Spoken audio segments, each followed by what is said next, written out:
Okay. Well, it's really nice to see all of you. It's been such a weird start to the year.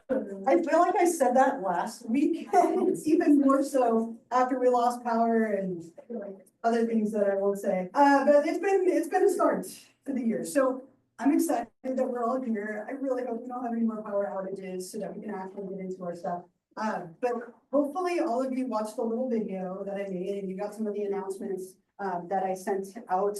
I did collect your index cards. If you didn't do it or you forgot, in the spirit of like, it's been a weird start, I will still accept them through Monday. I have some index cards up here. Normally I wouldn't do that, but because it's been kind of a choppy start, I do want to kind of give that little bit of wiggle room to you. So I hope you're all doing well and hanging in there. Yes, I got a thumbs up, so I'll take it. You're good. I love it. Okay. So we're going to jump into chapter 1 today. And obviously we're a little bit behind, but not too bad. We'll be all right. And so I like to do a couple of things before we get into our first chapter, just to make sure that you are feeling good and kind of know how to take notes and all that kind of stuff. First, are there any questions about the syllabus at all? Anything that we talked about last time? Anything from my video that I made? Any lingering questions about the books, the syllabus, anything with the class? Everyone order a book or have one already, have it on the way, one or the other? A lot of nods. Okay, so what we'll do typically, and I wasn't able to record last time's lecture because the power went out. But typically the lectures will be recorded and posted, so we'll start that today. But I would like to encourage you to take notes. Okay, so in general, when you're taking notes, you're encoding information in more ways. You're listening to my voice, you're looking at it, you're also writing it down. 3 ways of encoding, hopefully 3 ways of holding on to information. So not a bad idea to do. It's totally up to you how you do that. You can use a laptop or computer, a tablet, you can use a notebook. I've had some people suggest, students that I've had, that they printed the slides and taken notes on like a 3-slide format. So I'll hand this out. The cool thing about that is you have a place to write and you can circle things that are in the slides. Just some people like to have something physical to write on. But in general, you don't need to write down what's in the slide. The slides are posted on Canvas, so you don't have to worry about writing that down. You have access to everything that's posted in the slides. It's anything else, like if I write it on the board, or if there's something that I say that's like a helpful example, or someone has questions, those are things that you might write down in addition to what's in the slides. And remember that everything will be recorded, technology willing, so you always have the ability to go back and watch it again if you need to, if it was too fast or you missed something or whatnot. So in order to help you with notes, if you have your syllabus, pull it out really quickly.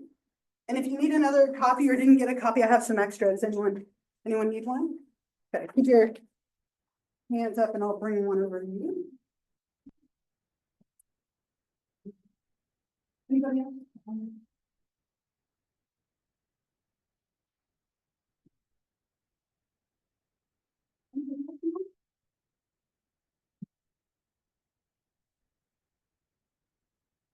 And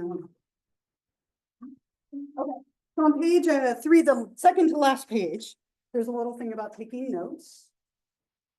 So if you could turn to that, let's take this, a little chart, taking notes. We are, as people, creatures of habits. So you've already staked out your seat, then you'll probably sit in all semester and be mad if anyone else tries to take it, right? The few of you that I remember where you sat, you're in your same spots. So what I'd like you to do is kind of chat with a few people around you. Introduce yourself, get names, right? And you can get like an email, a phone number, a social media like piece of information, whatever you're comfortable exchanging. But if you miss a class, your classmates are your best resource because they're going to be here and be taking notes. And so you might be able to get notes from somebody who was here, in addition to the slides being online and you can watch it later. So find a few people around you. I gave you 4 spots. You can do less or more. It's up to you. But find a few people, get their information from them, introduce yourself, and then we'll go for it.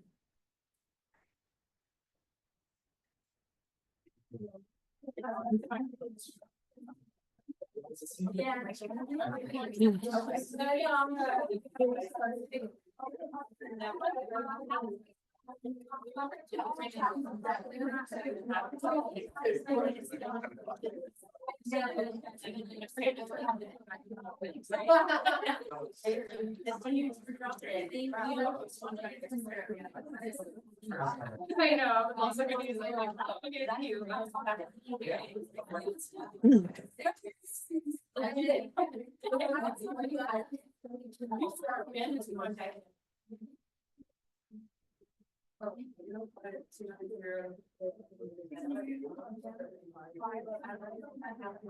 Hi.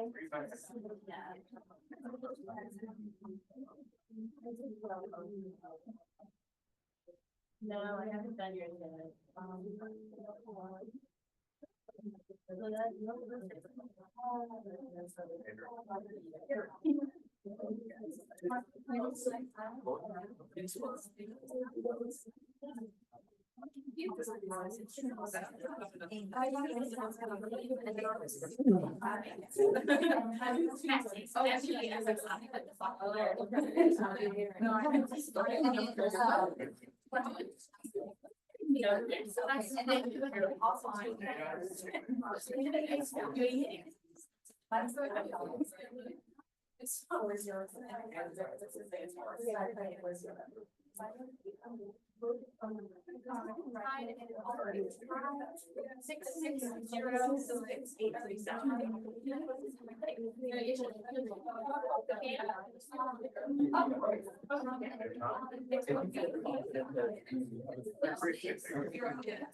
I was like, I'm on the line, I'm taking another minute.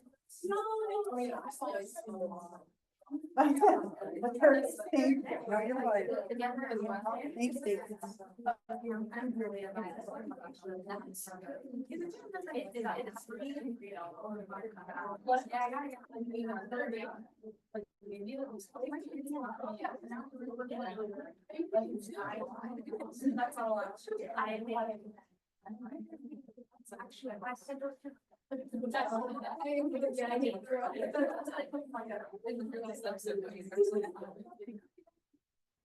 All right. Everybody get a few people? Got a couple people? Okay, you can always add later, like if you find that you're sitting around someone and you didn't get their information, you can always add later. But if you ever miss, your classmates can help you with notes. You can always email me, of course, I'm here, feel free to email me. And now you can go home and say you got some numbers today. Forgive me, you'll get too much cheesiness, right? What we'll do from here, as I mentioned, is we're gonna get into chapter 1, but I would definitely, as I suggested, recommend taking notes. And yeah, any other questions? Anything else about the syllabus before we leave it behind, move on? Yeah. Prior to classes, do you want us to be reading the textbook? So it's kind of up to you. Okay, so if it were me, and I've always been that like anal retentive student that wants like 100% in everything, I would read the chapter ahead of time so I know what we're going to cover and what to expect. That's kind of like the gold standard, right? And so if you can, I think it's great.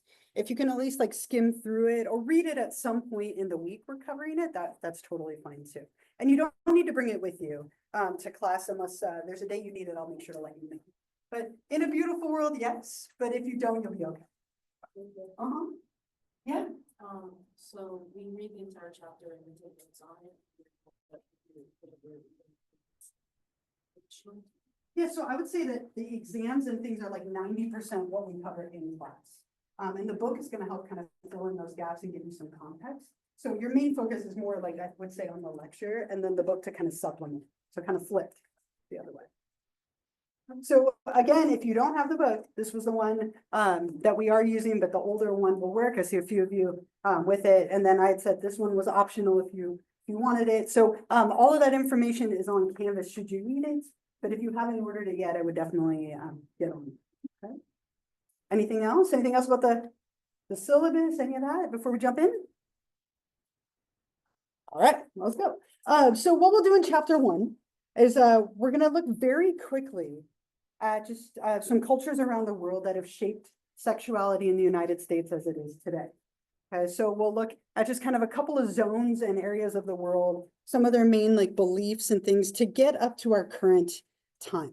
One thought before we get there, oops, sorry, hitting buttons here too quickly. Let's define sexuality and what this class is. So our whole class is human sexuality. So we're focused only on people. Right? There are classes that also include animal sexuality, but that's kind of beyond our scope. So we're looking at a general term, all of your feelings and behaviors concerning sex and sex identity and gender and anatomy and all these different topics that we will cover over the course of our time together. And each one of you comes in here with a different level of comfort and knowledge related to sexuality. And we can call that, if you will, your sexual intelligence, right? And that's not something that we tend to measure formally, but it does include kind of 4 levels, if you will, of things that you bring to this class. The first one is your self-understanding. How well do you understand your own identity, whether it's gender or orientation? How well do you understand yourself as it relates to sexuality? How well do you interact with other people in terms of like interpersonal sexual skills, right? So relationships, communication, things again that we'll talk about later in the semester. Your scientific knowledge, and I would hope that this is one that we can definitely build on, right? Your awareness of the terms for all of the anatomy or the different stages of the sexual response cycle, all things that we'll cover this semester, what's happening within the body and so on. And then we also have to consider the cultural context of sexuality, things like norms and stereotypes and, you know, things that are around us that relate to sexuality. And there's definitely quite a few of those and things that we can talk about when we get to those relevant units. So each one of you comes in a different spot. And I hope that through this class that it will like grow a little bit, right? That your sexual intelligence will increase. But just as a kind of fun little like icebreaker, since we were robbed of our bingo opportunity out of class due to the power outage, I want to do a little like sexual intelligence quiz just for fun. It's not worth any points, it's just for fun. Some of you guys said quiz and you look scared. I would never do that to you. You will never have a pop quiz in here. Don't have to worry about that. Okay. So what I want you to do, I want you to get into groups of like 4 or 5 people. And when you have a group, I think 4 is like a great number. Let's say 3 to 5, then you have some. Once you have a group, send somebody up, grab one board, a whiteboard, an eraser, and then a marker. Okay, double check that your marker works. If it doesn't, throw it away and grab another one. But you need a whiteboard, an eraser, and a pen. Okay, so groups of 3 to 5. Find a group, turn your desks, send someone up to grab these things, and then we'll go forward. Okay?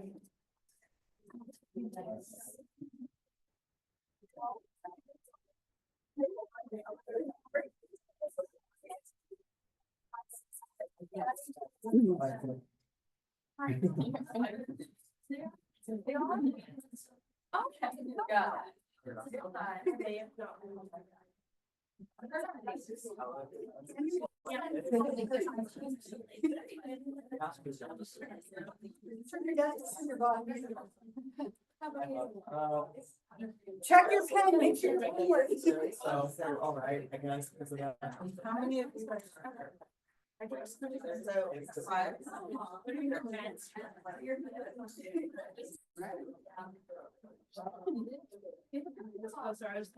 gonna join your drive. And you guys already have board and everything. Somebody in your group, somebody with a designated writers. Give you a minute to figure that out. Right. I'm so scared. Do I?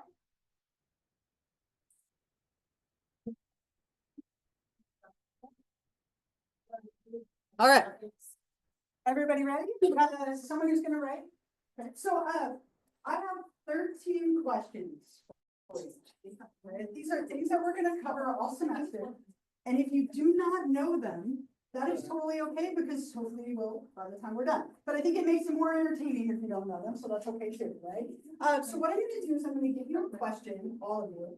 And then I want you as a group, just take like 30 seconds, write your best guess on your whiteboard, and then we're gonna hold them up and see how we did. All right? Again, if you don't know the answer, you can write that, or you can guess something funny. It's totally up to you, right? So we'll go through these, and some are easier than others. For number one, are you ready? Okay, so Masters and Johnson were who? Who were Masters and Johnson? You have to guess. So write your guess on your board. Down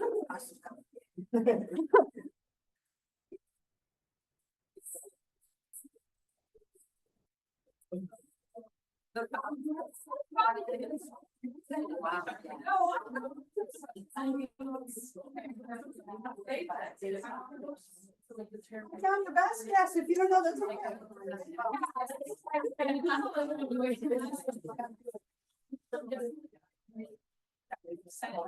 Maybe. Yeah. Or like.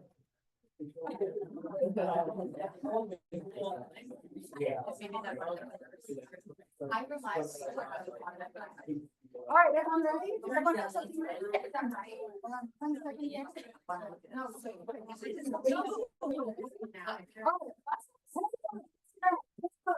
Hi. Inventors of the picture of sexuality. Prominent people, I like that. Common company probably invented some form of contraceptive. Okay, not that, right? Famous sex researchers, probably some of the most famous sex researchers. So if you were within the realm. Close enough. Yeah. Erase it. Next question, you have a 50-50 chance. True or false? True or false? A woman creates 1 egg per month on average. True or false? A woman creates 1 egg per month on average. Write it down.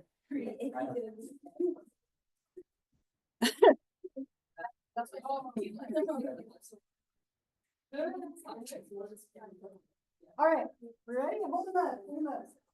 False, false, false, false, false, right? I didn't trick any of you, right? We don't create them each month. You are born with all of the eggs you will ever have as a woman, but one is matured and released each month. Very nice job. Okay, number 3.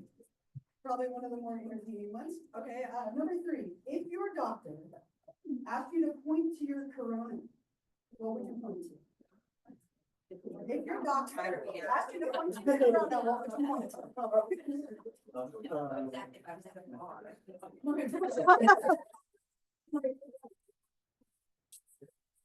It depends where I am, right?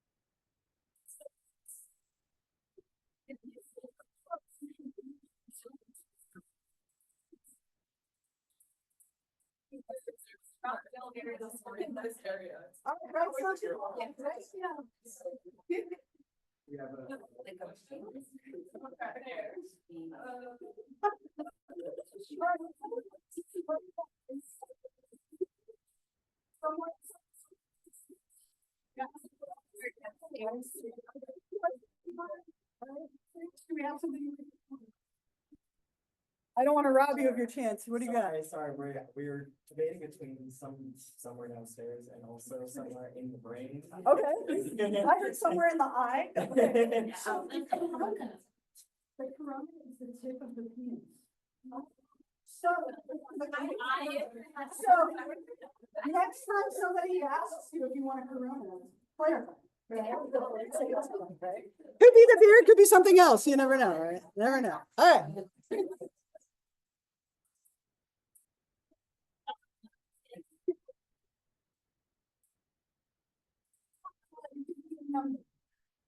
So what is the most common penis size when erect?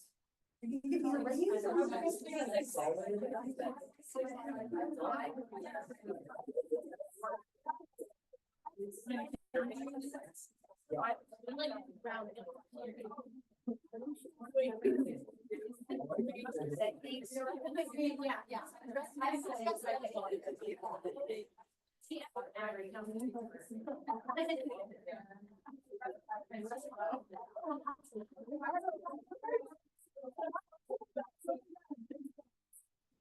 five point five six, 5.5, 5.55, and 5.6, so very, very close, right?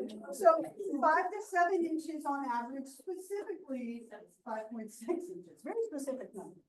So close. Again, you're giving me a number for this one as well. Number 5, how many sperm do men produce each day on average?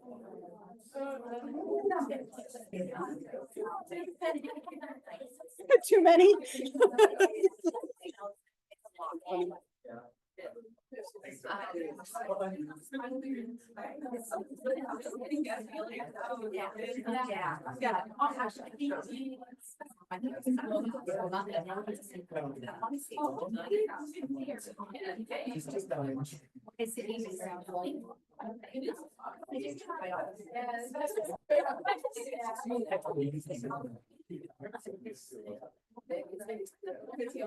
Then I could be.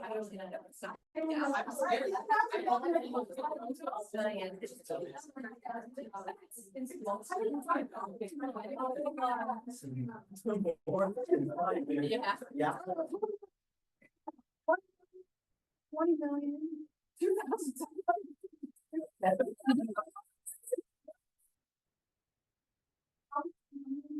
Too many.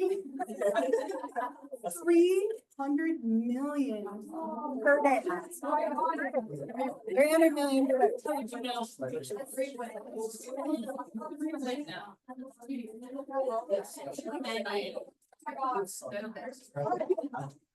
Next one, true false, 50-50 tins, you all love that, right? Cornflakes, cereal, were developed to lower sex drive and stifle masturbation. Correct. True or false? Cornflakes were developed to lower sex drive and stifle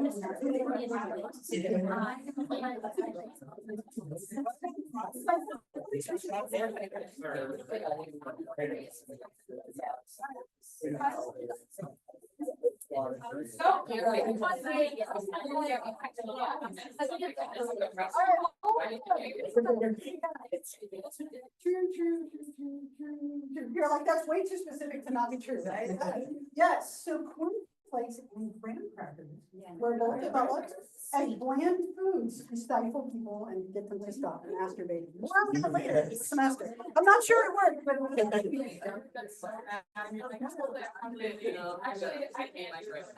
number 7, so you're giving me an age. The capacity for sexual response becomes present at what age? The capacity for sexual response becomes present at what age? 13. What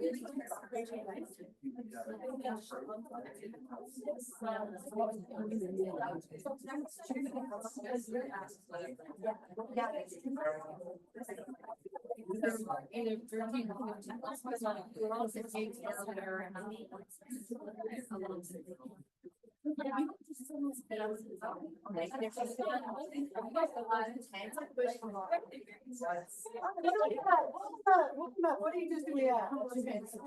12 to 14, 12 to 13, 10.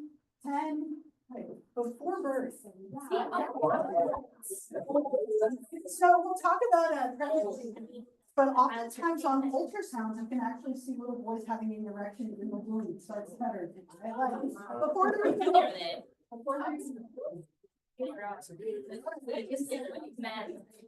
all right, true, false. 50-50. All right, if a man withdraws before he ejaculates, the woman cannot get pregnant.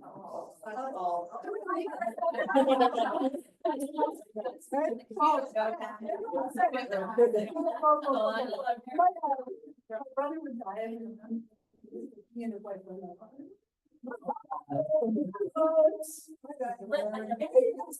So soon. You can all do that. False, right? So obviously there are sperm and pre-ejaculate, you can get pregnant and STIs, right, from pre-ejaculate. More on that later. All right, number 9, a woman is pregnant once an egg has been fertilized by a sperm, true or false? A woman is pregnant once an egg has been fertilized by a sperm. True or false?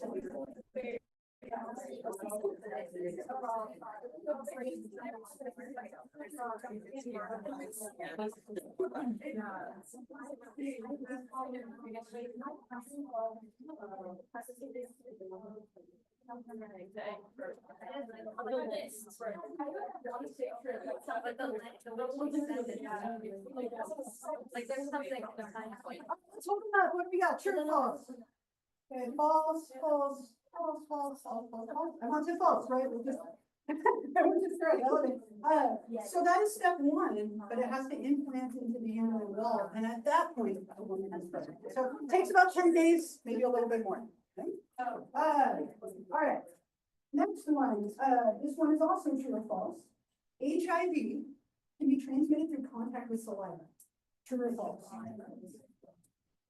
HIV can be transmitted through contact with saliva.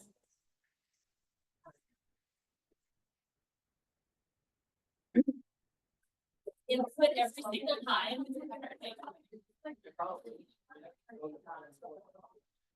That's like a false. Yeah. Like.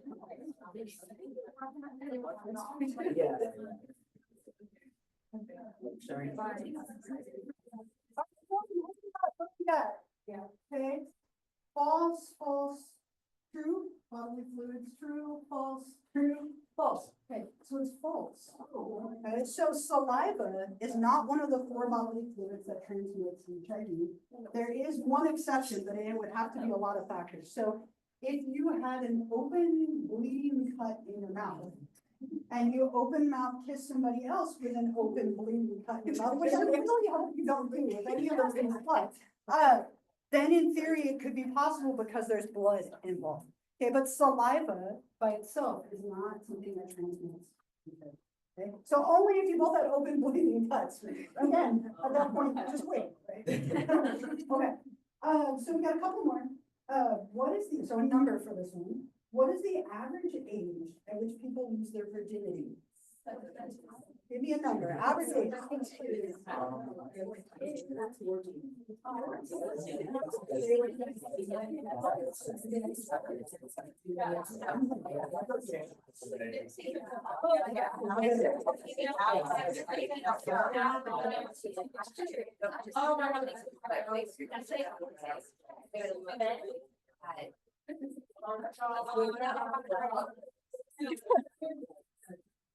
All right, let's hold them up. What number do we have? 16, 15, 14, 15, 16, 15, 17. So it's 16. Right? Used to be 17, it's getting younger. Right. Two more just for fun. What percentage, so give me a percentage out of 100. So a number between 1, I guess 0 and what percentage of sexually active people have an STI? Let's make it a little more specific. Sexually active people between the ages of 18 to 25 have an STI. What percentage?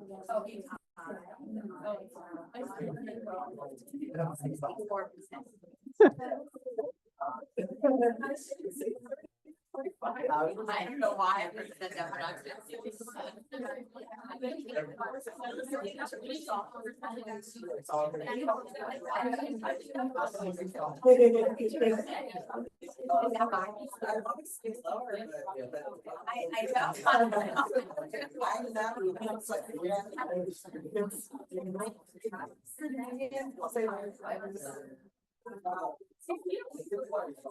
yeah, but she's saying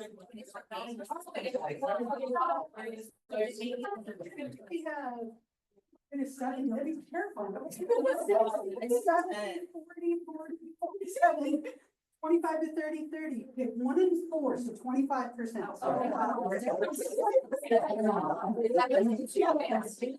Or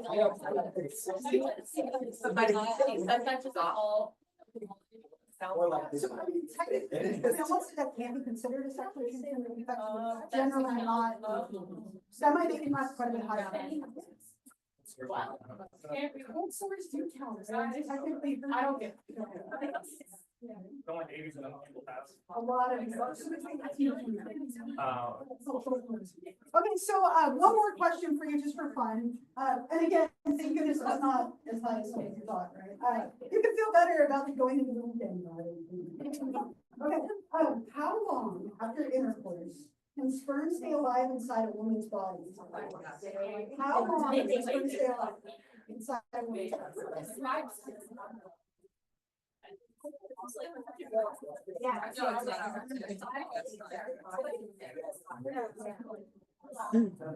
John.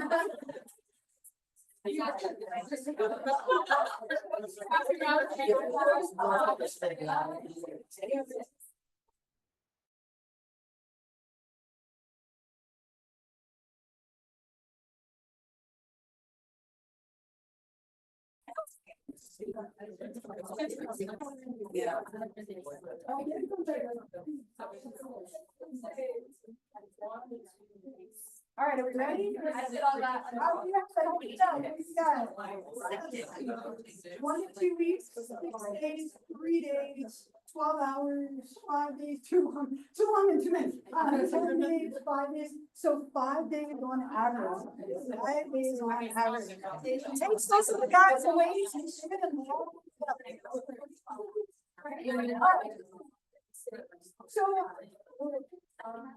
So obviously, all the things are things we're gonna talk about throughout this month. So if you didn't know the answer, that's okay. We're gonna cover all of those things, just kind of a fun way to get you into groups and have a little activity. So if you wanna bring all that up and then we'll move forward, you can go back to your spot and you can ask about it.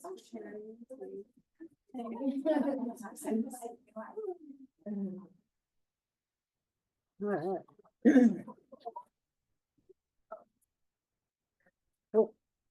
Honestly, you knew a lot of those. You should go get, right? Yeah.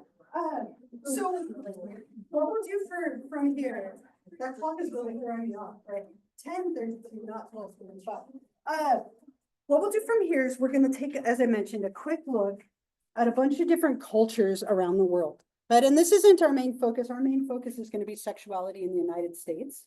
But the United States has been very heavily influenced by sexuality in other cultures. So in order to get to where we are today, let's just kind of take a quick journey through some other cultures and times, and we'll just look at like the main idea from that time. And so with each area, I've given you a map so you kind of know where we're talking about. And then we'll look at typically a couple of cultures within the region, okay?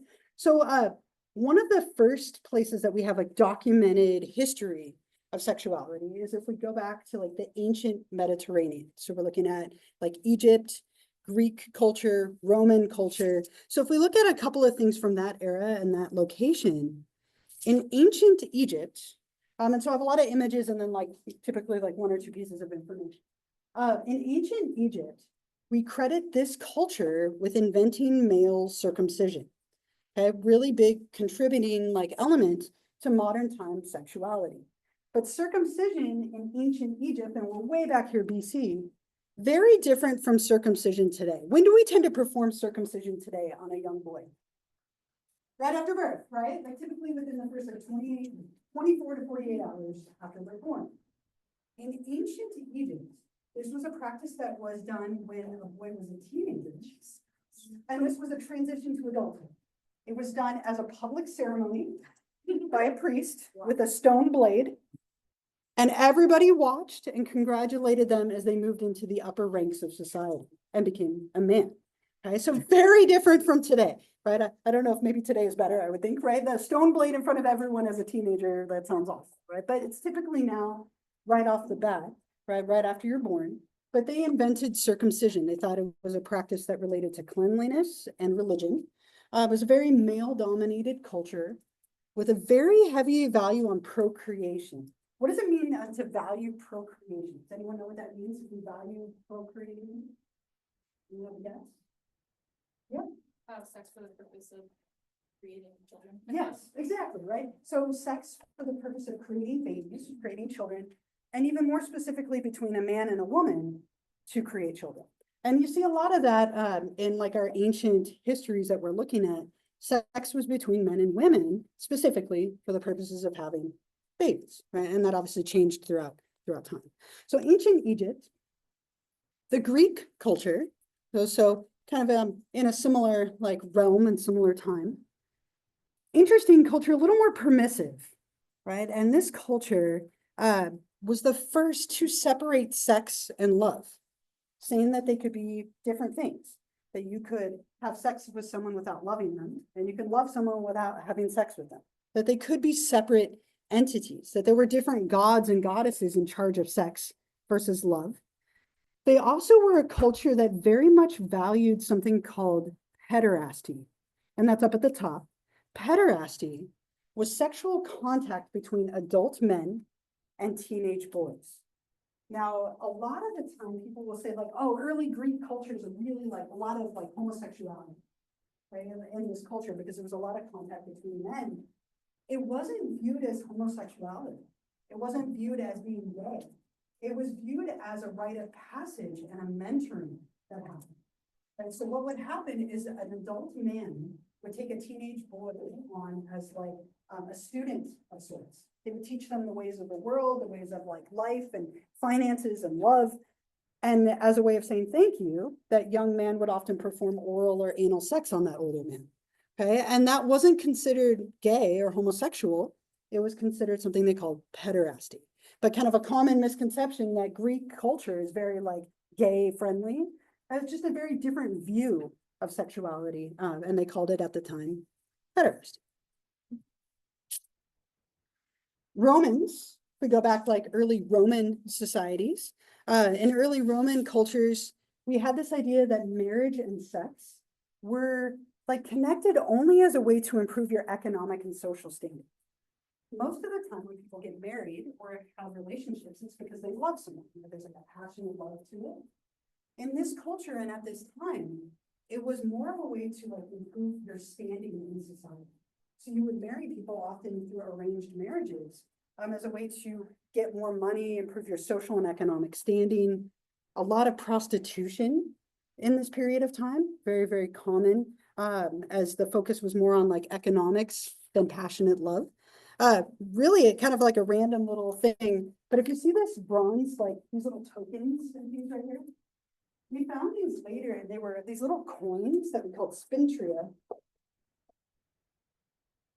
They were like little bronze or wood tokens that were often used to pay prostitutes. Just something we discovered later in time. So a couple of things about the Roman Empire and this period of time and area of the world. Again, just kind of looking at the main thing for each realm. If we shift over to more like ancient Asia, so looking at India and China, we see, again, different things, right? Different contributions and things to get us to where we are today.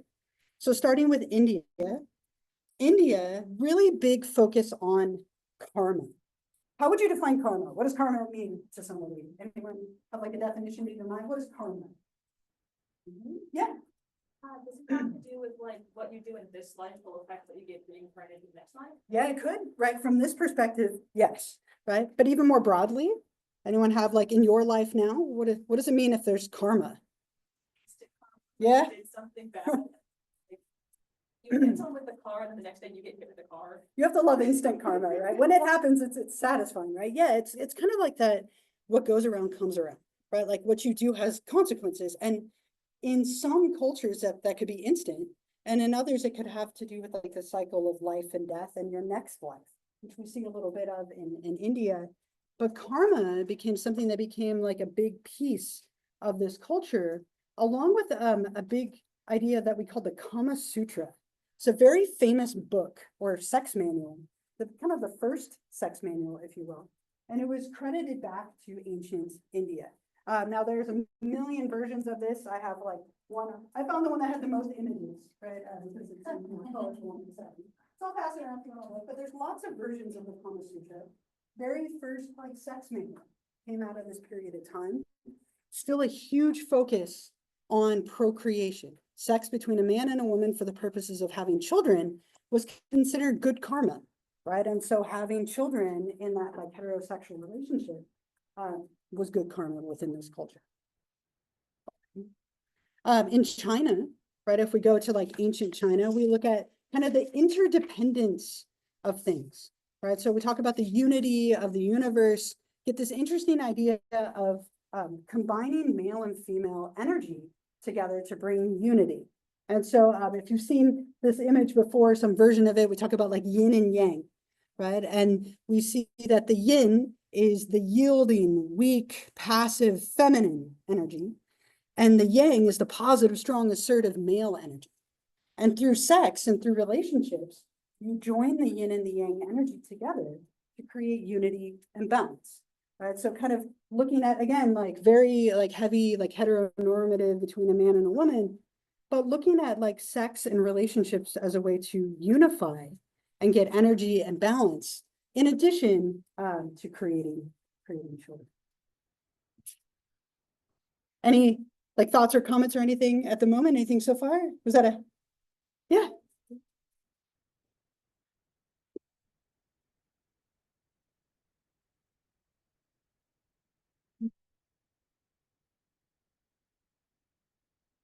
Yeah, so I mean, like, so the energy was like the big piece of it, right? That so it didn't have to necessarily be sex, but like the energy that men and women would bring and how they together could create that idea of balance.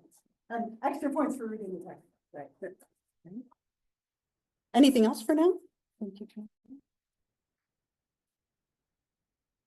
Early Christianity, right? So if we go back in time about like 50 AD, so we're getting a little closer to where we are now, slowly. Christianity, so began as a small sect following the teachings of Jesus. Now we know very little about Jesus's specific ideas on sexuality, but we do have things from the Bible, right? And like from the time.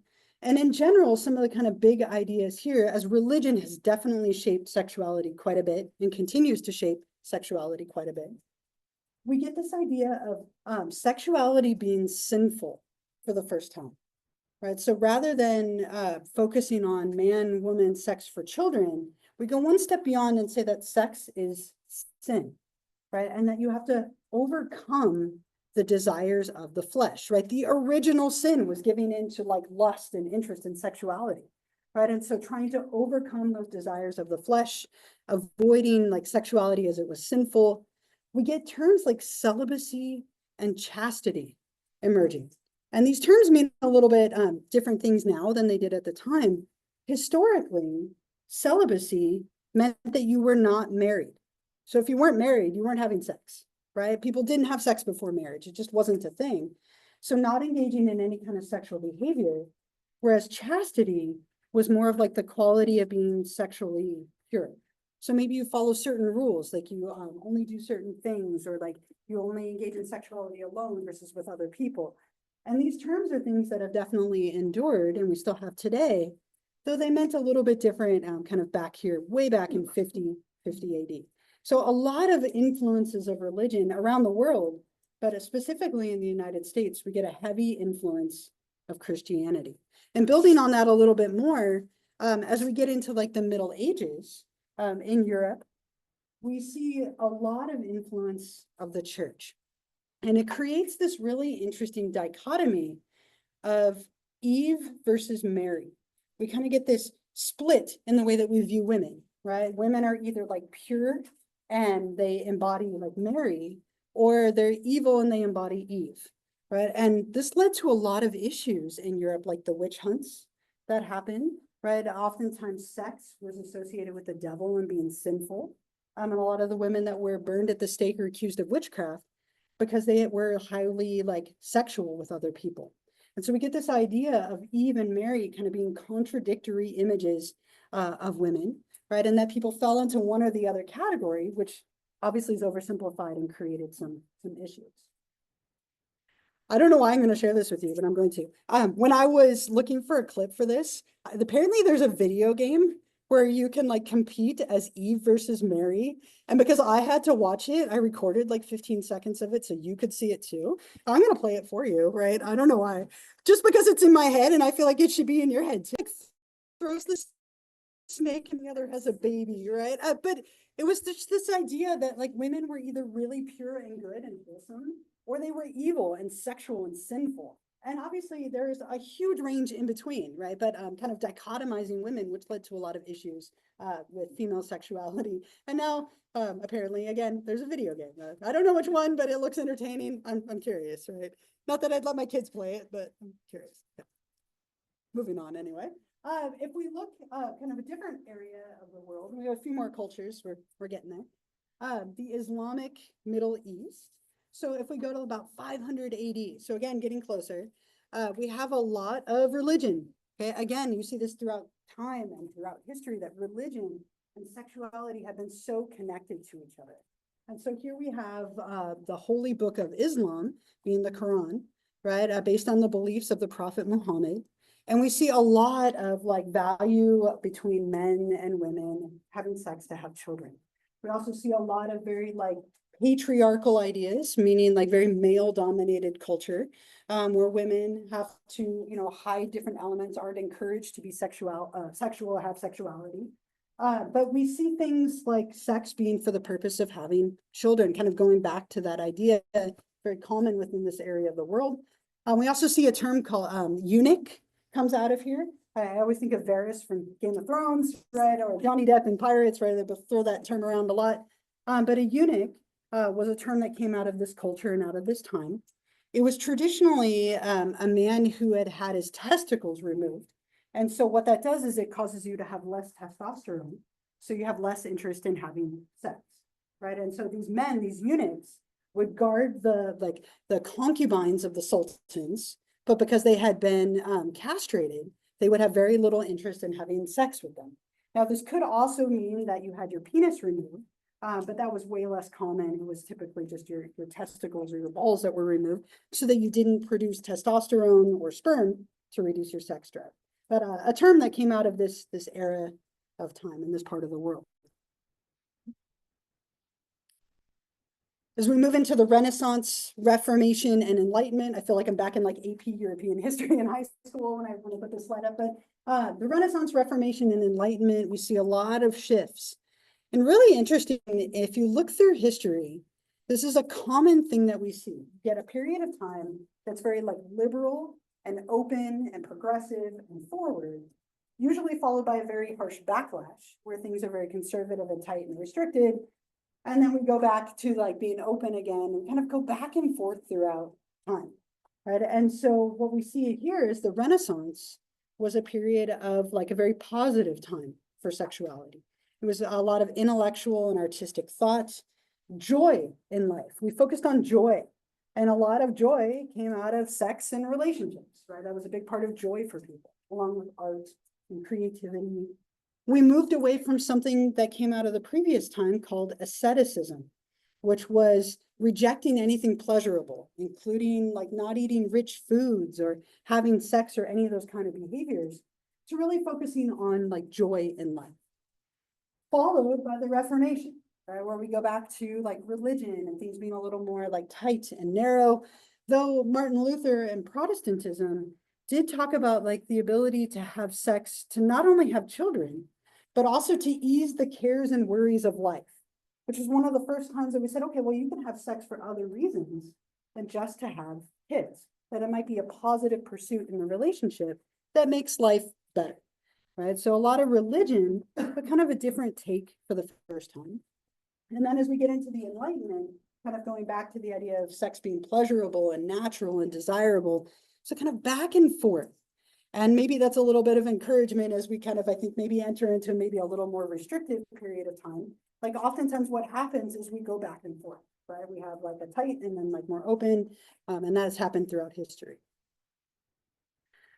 As we get very close to where we are today, the Victorian era, a very like big era for sexuality, named after Queen Victoria, who took the British throne in the 1800s, 1837 to 1901 specifically. As a side note, Victoria's Secret, the store, right, named after this era and Queen Victoria, reference to Queen Victoria and that the secret is underneath the clothing. That's kind of where the name of that store comes from. But this was a time of self-restraint and propriety, public behavior, repression, a very like restricted era of time.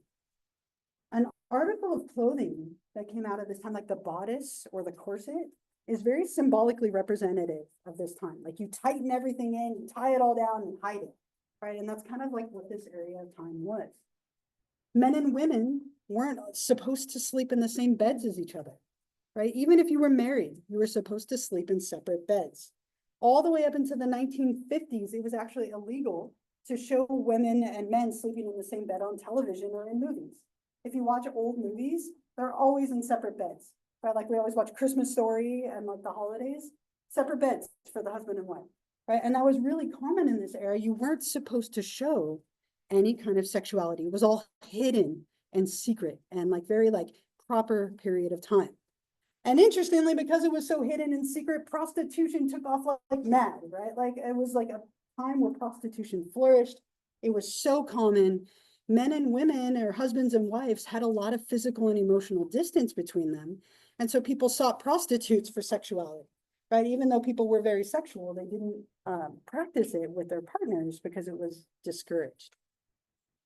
I remember the first time I visited my partner's grandparents. They live up in like way up in Washington, or they did years ago. We went to their house and we walked in their bedroom and they had two separate beds. And I was like, oh, you guys sleep separately still? They're like, oh no, that's your room. I was like, wait, what? They're like, oh, we just have two separate beds, right? So they put my partner and I in separate beds. We took the mattresses off and put them on the floor so we could next to each other. That's me, but my partner was probably thrilled to have separate beds, but not me. I'm like, I don't allow personal space at all. But we put them on the floor and then we called my partner's parents were like, did they make you sleep separate too? And yes, so it wasn't just us, it was everybody. But they had these separate beds from when they were first married, because at the time they were supposed to sleep separately. Now they had their own bed, and so they passed it on to their guests, which I thought was kind of hilarious. So I always think of that with that image right there. Another interesting thing that's up here, and more on this next time, bicycle became the biggest threat to sexuality of the era. Right? It was said that when women rode a bike, they would never want a man again, right? That it would ruin them forever, right? And of course, they only wanted men. Again, very heteronormative time. But the bicycle was one of the biggest threats to sexuality to emerge at this period of time because it was thought to ruin women's sexuality. And I have a really cool documentary that I'm going to show you next time. And we'll mention that a little bit, and so you can kind of laugh in your mind knowing that's coming. But this period of time was very restricted, very, very confined and constrained. And as we get into more like sexuality in our country, we start with the Puritans, right? And the Puritans, like, did anyone have like an image or a thought that comes to mind? The second I say Puritan, anyone will think Crucible. Like I always think of the Crucible. My partner's in English, so instantly go to the Crucible. But a very like restricted period of time. Puritans and the early colonies, a lot of influence of religion, right? Very severe sanctions for any kind of sexual transgression. Right, so if you had sex outside of marriage or before marriage, oftentimes you were put to death, right, or stoned or removed from the like community. Very, very harsh like punishments. But sex within a marriage was considered good and proper. And so to encourage new couples who were about to get married, this new practice was created called bundling. Bundling's a joke, but it was a very kind of progressive idea of the time. What we will do is we will allow the two of you to sleep in the same bed together because you're about to be married. But we're going to put a little board between you so that you're not tempted to do anything. As if you couldn't just hop over the board, right?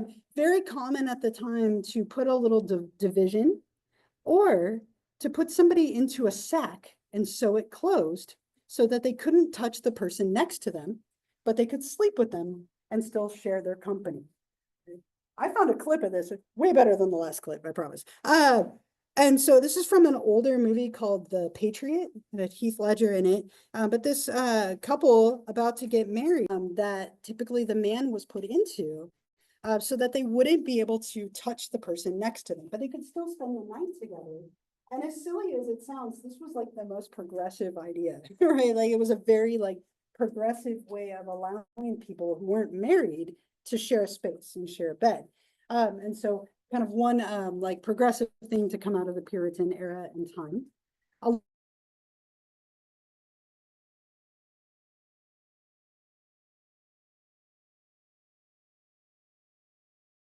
A lot of influence and slavery, leading to a lot of like sexuality and laws and legislation for the first time between people of different races, and leading to complications that weren't there before and discussions that weren't there before. In the 19th century or the 1800s in our country, we got into what we called the social hygiene movement and a very like medical model of sexuality. And a medical model focuses a lot on like biological influences. So what we started to see for the first time were campaigns against like STIs or STDs or venereal disease or social disease, as they were called way back then. They've gone by a lot of different names over time, but trying to convince people, especially soldiers, to visit these things called prophylactic stations where they could go and like do measures to prevent getting pregnant or getting STIs, getting somebody else pregnant rather. And so we see this focus on like medical model stuff, kind of shifting to a little bit of a different perspective as we got into like the 1800s, 1900s. So all of that kind of building up to where we are like today or just before today, as we look at like the 20th century, kind of before the 21st century. And as I said, I have a really awesome like documentary that I'm going to play for you next class. It's like 40 minutes, I believe. And it's going to talk all about the 20th century. So I'm going to skip this one slide for now, and we'll talk about it next time with the documentary. The last slide that's on here, as we get through like all of that era to get to today, we see one of the biggest things that influences sexuality is often, right, the media. The media is a huge influencer. We still have all those things we talked about, right? Religion and all of those different elements still play a role, especially for people who identify as religious. But the media plays a huge role in sexuality today and kind of deciding what's normal and abnormal in terms of sexuality, right? So the things that we see in the news and on the media and in shows kind of dictate what's typical and what isn't, right? And this is constantly changing, right? That envelope is constantly being pushed. And I think as a very easy example, I'd like to share with you a clip that was scandalous. I mean, like people fainted. It was so scandalous if we go back 100 years. So this is a clip called The Kiss. Came out right at the end of the 1800s. So it's a little 120 years old or so.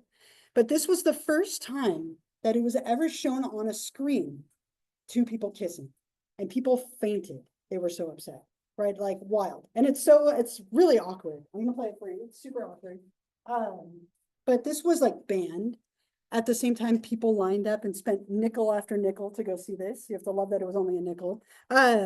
So let me play this for you. This is The Kiss. Probably one of the most scandalous things, very, very different. So we see a huge role of like advertising and the internet. The internet was a huge one when that came about, right? And really changing the way that we put things that are related to sexuality out there into the world, making things available for the first time. And we'll get into this a little more. So next time what I'll do is we'll start with this slide that I pushed and it didn't go.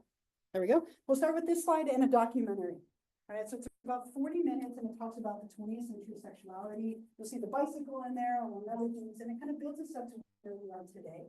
And then that will close us up with chapter 1. So what I want to do in my last few minutes that I have here, I want to take attendance because I didn't even get to that last time. The second you left, it was right there in my attendance sheet. I was like, oh, it's right here. But I have it today. So I've been like watching it to make sure it doesn't disappear, right? I'm like holding it tightly. So I'll give you a moment if you'd like to pack up. I'll take attendance and then we'll call it a day.